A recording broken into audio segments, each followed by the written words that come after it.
Hello friends, ओम श्री गणेशाय नमः। आप सभी का स्वागत है आपके अपने यूट्यूब चैनल पर।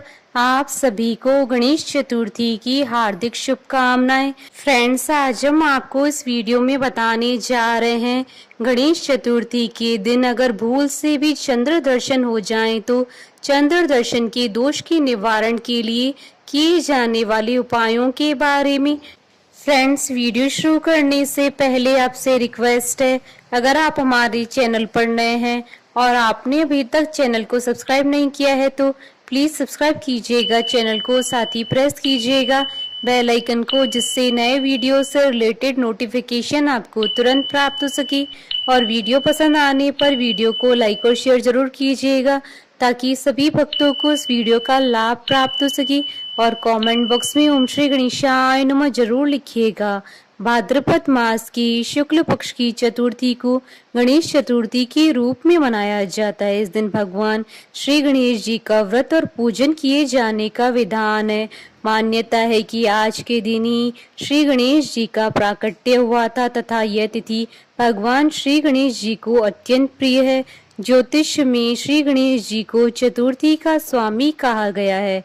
भाद्रपद मास की शुक्ल पक्ष की चतुर्थी के दिन चंद्रमा का दर्शन मिथ्या कलंक देने वाला होता है, इसलिए इस दिन चंद्र दर्शन करना मना होता है। इस चतुर्थी को कलंक चौथ के नाम से भी जाना जाता है। मान्यता है कि भगवान श्री कृष्ण भी इस तिथि पर चंद्र दर्शन करने के पश्चात मिथ्या कलंक के भागी बने थे। शास्त्रों में गणेश चतुर्थी के दिन चंद्र दर्शन निषेध माना गया है।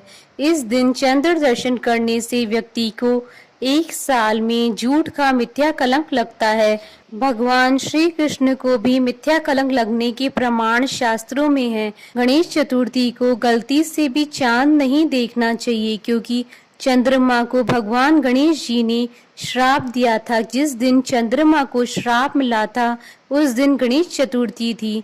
जो भी व्यक्ति गणेश चतुर्थी के दिन खूबसूरत चांद को देखता है उस व्यक्ति पर भगवान गणेश जी की कृपा नहीं होती है। उस व्यक्ति को झूठे आरोपों के चलते बहुत सी दिक्कतों का सामना करना पड़ता है। आज के दिन चांद का दर्शन नहीं करना चाहिए। चतुर्थी के दिन चंद्रमा को देखे बिना ही चंद्रमा को अर्घ्य दिया जाता है। इस दिन चंद्रमा के दर्शन करने से व्यक्ति कलंक का भागी बनता है, क्योंकि एक बार चंद्रमा ने गणेश जी का मुख देखकर उनका मजाक उड़ाया था। इस पर क्रोधित होकर गणेश जी ने चंद्रमा को श्राप दिया था कि आज से जो भी तुम्हें देखेगा उसे झूठे अपमान का भागी बनना पड़ेगा। परंतु चंद्रमा की क्षमा याचना करने पर भगवान उन्हें श्राप मुक्त करते हुए कहते हैं कि वर्ष भर में एक दिन भाद्रपद शुक्ल चतुर्थी के दिन चंद्र दर्शन करने से कलंक लगने का विधान रहेगा। अगर भूल से चंद्र दर्शन हो जाए तो इसके निवारण के लिए स्क्रीन पर दिए हुए मंत्र का 28, 54 या 108 बार जाप करें। इस मंत्र का जाप करने से चंद्र दर्शन का दोष समाप्त हो जाता है। अथवा श्रीमद् भगवत के 10वें स्कंद के 56वें 57वें अध्याय में उल्लेखित सैमंतक मणि की चोरी की कथा का श्रवण करना भी लाभकारक होता है, जिसे सुनने से मिथ्या कलंक का खतरा समाप्त हो जाता है।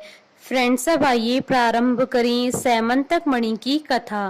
द्वारकापुरी में सत्राजित नाम का एक सूर्य भक्त निवास करता था। उसकी भक्ति से प्रसन्न होकर सूर्य देव ने उसे एक अमूल्य मणि प्रदान की। मणि के प्रभाव स्वरूप किसी भी प्रकार का भय नहीं रहता है और राज्य आपदाओं से मुक्त हो जाता है। एक बार भगवान श्री कृष्ण ने प्रसंगवश कहा, सत्राजित, तुम अपनी मणि राजा उग्रसेन को दे दो, इससे यह बहुमूल्य वस्तु सुरक्षित हो जाएगी और तुम्हें यश भी मिलेगा। परंतु सत्राजित अहंकारी तथा धन लोलुप था। उसने भगवान श्री कृष्ण का प्रस्ताव ठुकरा दिया। एक दिन सत्राजित का भाई प्रसेनजित उस मणि को अपने गले में धारण कर शिकार खेलने के लिए वन में गया। वहाँ एक सिंह ने प्रसेनजित को मार डाला और मणि को छीन लिया। उसके बाद रक्षराज जामवन ने सिंह को मारकर वह मणि अपनी गुफा में ले जाकर बच्चों को खेलने के लिए दे दी।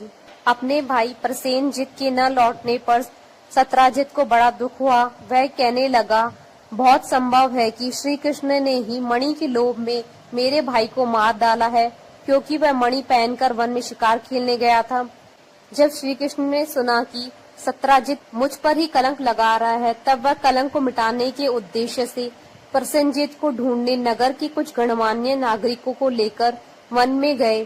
खोजते खोजते उन्होंने देखा कि जंगल में किसी सिंह ने प्रसेनजीत और उसके घोड़े को मार डाला है। जब सिंह के पैरों के निशान देखते हुए वे लोग आगे बढ़े तो देखा कि एक रीछ ने सिंह को भी मार डाला है।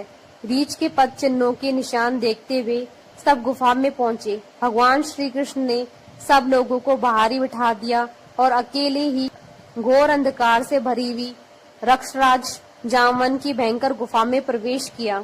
वहां उन्होंने देखा कि श्रेष्ठ सैमंतक मणि को बच्चों का खिलौना बना दिया है। भगवान श्री कृष्ण जैसे ही मणि लेने के लिए आगे बढ़े, अचानक क्रोधित होकर जामवन सामने आ गए। उस समय उन्हें भगवान की महिमा और प्रभाव का ज्ञान नहीं था, इसलिए वे भगवान श्री कृष्ण से घमासान युद्ध करने लगे। भगवान की घूंसों की चोट से जामवन के शरीर की एक एक गांठ फूट गई। पूरे 28 दिनों तक युद्ध चलता रहा। जामवन का शरीर पसीने से लथपथ हो गया, उत्साह जाता रहा। अंत में उन्होंने भगवान श्री कृष्ण को पहचान लिया और कहा, हे प्रभु, मैं जान गया कि आप ही पुराण पुरुष भगवान विष्णु हैं। मुझे पराजित करने की क्षमता किसी साधारण मनुष्य में नहीं हो सकती। आप विश्व के रचयिता, ब्रह्मा आदि को बनाने वाले हैं। अज्ञानवश हुए मेरे अपराध को क्षमा करें। भगवान श्री कृष्ण ने कहा, रक्षराज, हम मणि के लिए ही तुम्हारी गुफा में आए हैं। इस मणि के द्वारा मैं अपने पर लगे झूठे कलंक को मिटाना चाहता हूँ। भगवान के ऐसा कहने पर जामवन ने बड़े आनंद से उनकी पूजा की तथा अपनी कन्या कुमारी जामवती को मणि के साथ उनके चरणों में समर्पित कर दिया। भगवान श्री कृष्ण अपनी नववधू जामवती के साथ द्वारका लौट आए और मणि सत्राजित को लौटाकर अपने ऊपर लगे कलंक को मिटा दिया। बोलिए भगवान गणेश की जय, भगवान श्री कृष्ण की जय। हमारे साथ इस वीडियो में अंत तक बने रहने के लिए आपका धन्यवाद। ओम श्री गणेशाय नमः।